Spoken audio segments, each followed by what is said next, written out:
স্বাগতম জানাচ্ছি বাংলাভিউ সরাসরি সম্প্রচারে। স্টুডিও থেকে যুক্ত হয়েছি আমি শ্রাবণী তালুকদার। জানিয়ে দেব আমাদের হাতে থাকা এখনকার আপডেট। দুদিন আগেও 200 টাকা কেজি করে বিক্রি হয়েছে কাঁচামরিচ। 2 দিন পর মাত্র একদিনের ব্যবধানে দ্বিগুণ হয়ে গিয়েছে দাম। আজ প্রায় 400 টাকা কেজি দরে কাঁচামরিচ বিক্রি হচ্ছে। সিলেট মহানগরের অনেকগুলো বাজার ঘুরে দেখা গেছে কাঁচামরিচের স্বল্পতা থাকার কারণে দামে এমন প্রভাব পড়েছে। হঠাৎ করে এক লাফে 400 টাকা কেজি হয়ে গেল। সবজি বাজারে গিয়ে কাঁচামরিচের দাম শুনে হতভম্ব হয়েছেন অনেক মানুষ। ঈদের আগে এমন চিত্র সুনামগঞ্জের জগন্নাথপুর উপজেলায়, আর এতে ক্ষোভ প্রকাশ করেছেন ক্রেতারা। তারা বলছেন দ্রব্যমূল্যের দাম যেভাবে বেড়েই চলেছে তাতে মানুষ স্বাভাবিকভাবে বেঁচে থাকাটা কঠিন হয়ে পড়বে। বুধবার সকালে পৌরসভার স্থানীয় বাসিন্দা ফজলু মিয়া বলেছেন, কোরবানির ঈদকে সামনে রেখে হঠাৎ করেই কাঁচামরিচের দাম বাড়ানো হয়েছে। 2 দিন আগেও প্রতি কেজি 200 টাকা দামে বিক্রি হয়েছে কাঁচামরিচ, এবং আজ থেকে কাঁচামরিচের কেজি 400 টাকা শুনে সবাই অবাক হয়ে যাচ্ছেন।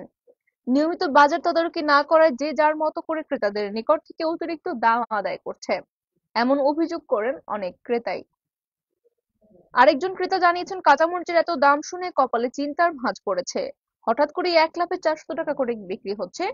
250 গ্রাম মরিচ 100 টাকায় নিতে হচ্ছে, যেখানে আগে 20 থেকে 30 টাকায় পাওয়া যেত 250 গ্রাম মরিচ।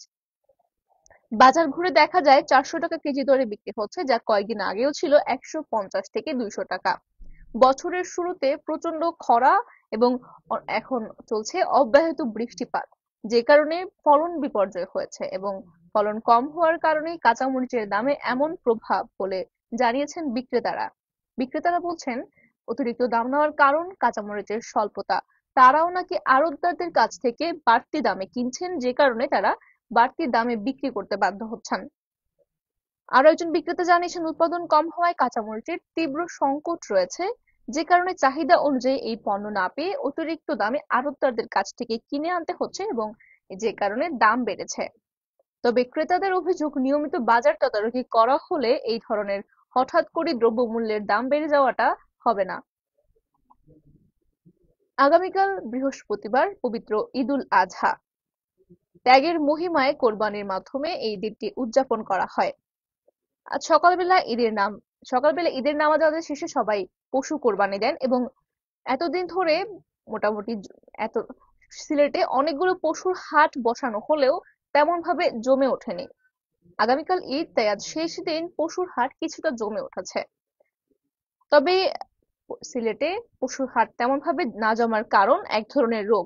গরুতে গুটি নামে এক ধরনের রোগ হওয়ার কারণে ব্যক্তি পর্যায়ে বা খামার পর্যায়ে মানুষজন বিক্রির জন্য গরু বাজারে নিয়ে আসতে পারছেন না। প্রতিবার ঈদুল আজহার কয়েকদিন আগে থেকে পশুর হাট জমে ওঠে, তবে এবার দেখা গেল ব্যতিক্রম চিত্র। মাত্র আগের দিনই জমেছে পশুর হাট, তবে দাম চড়া হওয়ার কারণে অনেকেই কিনতে পারছেন না।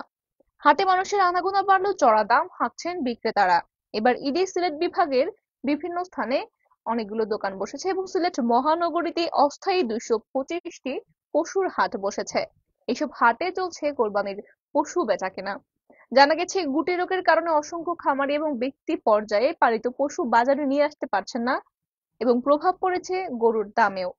প্রাণী সম্পদ অধিদপ্তরের হিসেবে এবার সিলেট এবং মৌলভীবাজারের খামার ও ব্যক্তি পর্যায়ের চাহিদার অনুপাতে পশুর মজুদ নেই।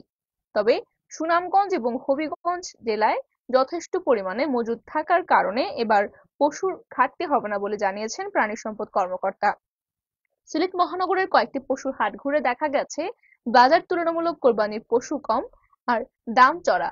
বাজারে গিয়ে অনেক ক্রেতাই মাত্রাতিরিক্ত দামের কারণে ফিরে আসছেন, যে কারণে অনেকেই গরু কিনতে না পেরে ছাগল কিনে নিয়ে যাচ্ছেন। সিলেট মহানগরের ঐতিহ্যবাহী পশুর হাট কাজীর বাজার এবং অস্থায়ী মাঠে কয়েদির মাঠ, দক্ষিণ সুরমা কেন্দ্রীয় bus terminal, Chowkidighi Madina market, Mirapara, Tilagarh, Majortila এলাকায় অস্থায়ী বিভিন্ন পশুর হাট বসেছে, এবং দক্ষিণ সুরমা ও ফেঞ্চুগঞ্জের মধ্যবর্তী হাজীগঞ্জ বাজারে খুঁটি গেড়ে রাখলেও পশুর হাটটি খালি পড়ে রয়েছে বলে জানা গিয়েছে। অথচ গত বছর বাজারটিতে কোরবানির পশুতে সয়লাভ ছিল। এবার গুটি রোগের কারণে খামারিরা বা ব্যক্তি পর্যায়েও মানুষজন পশু হাটে নিয়ে আসতে পারছেন না। স্থানীয়রা বলছেন, কোরবানির পশুর সংকট, এই কারণে দামও বাড়তি। তবে ব্যবসায়ীরা বলছেন, শেষ বেলায় দেশের উত্তরাঞ্চল, কুষ্টিয়া, নীলফামারী সহ বিভিন্ন স্থান থেকে কোরবানির পশুর আমদানি কিছুটা বেড়েছে, তাই দামও কিছুটা কমতে পারে। প্রাণী সম্পদ অধিদপ্তরের মতে সিলেট বিভাগে এবছর কোরবানির পশুর চাহিদা রয়েছে প্রায় 3,93,000। বিভাগ জুড়ে গরু, মহিষ, ছাগল ও ভেড়া 4,10,225টি এবং বিক্রি ও খামার পর্যায়ে প্রস্তুত রয়েছে। তবে এর মধ্যে সিলেট ও মৌলভীবাজারের চাহিদার 45,053টি পশুর ঘাটতি রয়েছে। সিলেটে কোরবানির পশুর চাহিদা 1,49,897, এর বিপরীতে 1,20,838 এবং মৌলভীবাজারে কোরবানির পশুর চাহিদা 98,402, এর বিপরীতে 72,415 প্রস্তুত রয়েছে। এবং এই ঘাটতিগুলোর কারণেই এবছর পশুর দামে পড়েছে প্রভাব। তবে সুনামগঞ্জ এবং হবিগঞ্জ জেলায় চাহিদার তুলনায় 71,985টি পশু বেশি রয়েছে এবং সিলেট বিভাগের সিলেট এবং মৌলভীবাজার জেলায় পশুর ঘাটতি পার্শ্ববর্তী জেলা থেকে মেটানো সম্ভব হবে। এবং শেষ বেলায় আজ জমে উঠেছে গরুর বাজার এবং সন্ধ্যার পরেও দেখা যাচ্ছে মানুষজনকে পশুর হাটে এসে পশু কিনতে। তবে এতদিন বৃষ্টির কারণে অথবা যে কোনো কারণে ক্রেতাদের আনাগোনা কম দেখা গেছে মাঠে। যে অন্য বছর হাটে দেখা যায় কোরবানির 3-4 দিন আগ থেকেই জমে ওঠে পশুর হাট এবং ক্রেতারাও আসতে শুরু করেন। তবে বিক্রেতারা জানিয়েছেন অন্য বছরের তুলনায় এবারে হাটে ক্রেতাদের আনাগোনা খুবই কম ছিল, তবে আজ কিছুটা আনাগোনা বেড়েছে ক্রেতাদের। সুপ্রিয় দর্শক শ্রোতা, জানিয়ে দেওয়ার চেষ্টা করছিলাম আমাদের হাতে থাকা আপডেট। এতক্ষণ সাথে থাকার জন্য সকলকে ধন্যবাদ।